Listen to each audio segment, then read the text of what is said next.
Өмүрдө эң кымбат ден соолук. Бүгүнкү күндө базардан баарын сатып алса болот. Бирок ден соолукту эч жерден эч ким сатып ала албайт.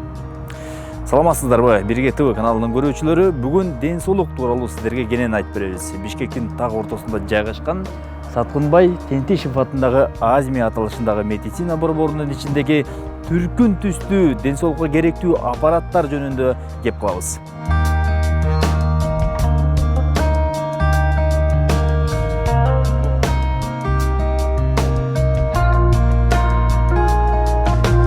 Дарыгердин башкы милдети бул бейтапка медициналык жардам менен камсыз кылуу.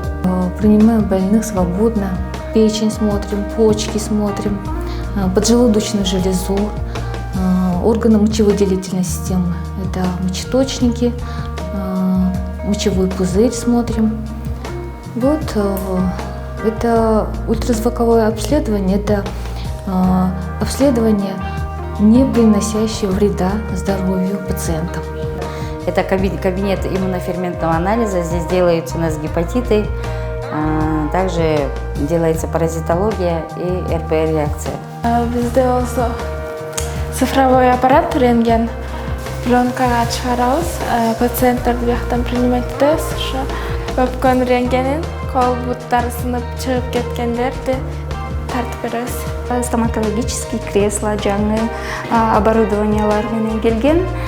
Ошондой эле бизде моментальный рентгенибиз бар.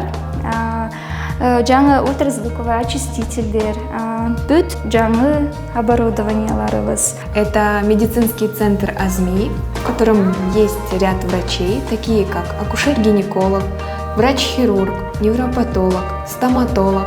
Есть отдельный рентген-кабинет, есть также у нас процедурный кабинет, есть врач-терапевт. Это многофункциональный центр. Бұл аппараттың аты өзі Армед профессионал деп айтылады.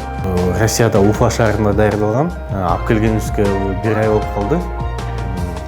Негизгиси бул аппараттын максаты эмне? Бул жанакы адамдардын бел оорусу, жанакы грыжа, ошолор менен ооруп аткандардыкын баягы ошо массаж түрүндө чоюп калыбына келтире турган аппарат.